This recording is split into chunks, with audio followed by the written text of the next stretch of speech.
சென்னையில் உள்ள முக்கிய வணிக வளாகங்களுக்கு தீவிரவாத அச்சுறுத்தல் இருப்பதாக மத்திய உளவுத்துறை எச்சரிக்கை விடுத்துள்ளது. இதையடுத்து வணிக வளாகங்களில் போலீசார் பாதுகாப்பு பணியை தீவிரப்படுத்தியுள்ளதாக கூறுகிறார் செய்தியாளர். சென்னையில் உள்ள முக்கிய வணிக வளாகங்களுக்கு தீவிரவாத அச்சுறுத்தல் இருப்பதாக மத்திய உளவுத்துறை எச்சரிக்கை விடுத்திருப்பதை அடுத்து சென்னையில் இருக்கக்கூடிய முக்கிய வணிக வளாகங்கள் முழுவதும் பாதுகாப்பு ஏற்பாடுகள் பலப்படுத்தப்பட்டிருக்கு. வணிக வளாகத்திற்கு வரக்கூடிய பொதுமக்கள் அனைவருமே தீவிர கண்காணிப்பு பின்புதான் வணிக வளாகங்களுக்கு அனுமதிக்கப்படுறாங்க. அவங்களுடைய வாகனங்கள் நுழைவாயிலேயே சோதனை செய்யப்படுகிறது. அதே போல அவர்கள் கொண்டு வரக்கூடிய பொருட்கள் அனைத்துமே தீவிர சோதனைகளுக்கு பின்பே வணிக வளாகத்திற்குள் எடுத்து செல்ல காவல்துறை அனுமதிக்கிறாங்க.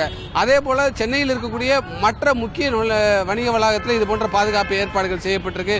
சாதாரண உடையில வணிக வளாகம் முழுவதுமே போலீசார் ரகசியமாக கண்காணித்து வருகிறார்கள். அதே போல மர்ம பொருட்கள் ஏதாவது இருந்தால் உடனடியாக அது வெடிகுண்டு நிபுணர்களுக்கு அந்த தகவல் கொடுக்கப்பட்டு சோதனை செய்யப்படுகிறது.